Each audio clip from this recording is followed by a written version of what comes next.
বাংলাদেশ নিয়ে ভারতের প্রধানমন্ত্রী নরেন্দ্র মোদী কেন কোনো কথা বলছেন না এবং এখন পর্যন্ত তিনি কোনো কথা বলেননি, সেই বিষয়টি একটি তথ্য দিয়েছেন ভারতের সিপিআইএম এর পশ্চিমবঙ্গ রাজ্যের সম্পাদক মোহাম্মদ সেলিম। আপনারা জানেন যে ছাত্র জনতার অভ্যুত্থানের মুখে গত বছর ৫ আগস্ট ক্ষমতা ছেড়ে ভারতে পালিয়ে যান সাবেক আওয়ামী লীগের সভানেত্রী এবং সাবেক প্রধানমন্ত্রী শেখ হাসিনা। তারপর থেকে সেখানে অবস্থান করছেন তিনি। এরপর থেকেই ভারত বাংলাদেশের সম্পর্কে খুব একটা ভালো যাচ্ছে না। সম্প্রতি হাদিকে গুলি করে আসামি ফয়সাল ভারতে পালিয়ে যাওয়ার যে খবর ছড়িয়ে পড়েছে, সেই খবরের কারণে দুদেশের সম্পর্কে আরও টানাপোড়েন শুরু হয়েছে। বিশেষ করে হাই কমিশনগুলোতে উত্তেজনা ও বিক্ষোভের যে ঘটনা ঘটেছে, সে সম্পর্কে দুই দেশের সম্পর্কের চির আরও বেশি করে ধরেছে।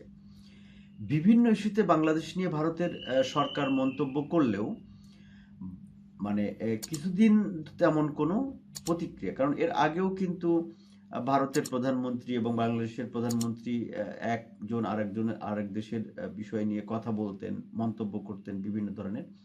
কিন্তু ৫ই আগস্টের পর থেকে মূলত ভারতের প্রধানমন্ত্রী তেমন কোনো প্রতিক্রিয়া দেখা যাচ্ছে না বা কিছু বলছেন না।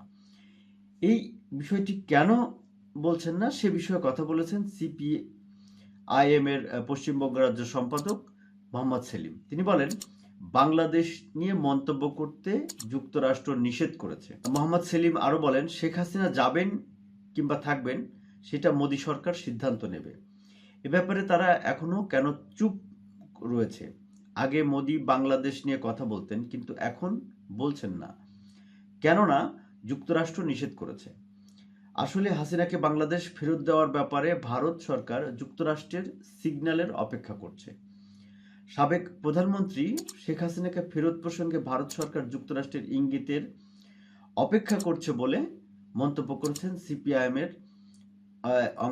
পশ্চিমবঙ্গ রাজ্য সম্পাদক মোহাম্মদ সেলিম। তার এই বক্তব্যে বাংলাদেশ এবং ভারত সহ বিভিন্ন রাজনৈতিক মহলে বেশ আলোচনা সমালোচনা হচ্ছে। তবে ভারত সরকারের পক্ষ থেকে বা বিজেপির পক্ষ থেকে এই বিষয়টি নিয়ে এখনো কোনো আনুষ্ঠানিক প্রতিক্রিয়া বা কোনো ধরনের মন্তব্য কেউ করেনি। সুপ্রিয় দর্শক মণ্ডলী, ভালো থাকবেন, সুস্থ থাকবেন, নিরাপদে থাকবেন, আমাদের সঙ্গে থাকবেন।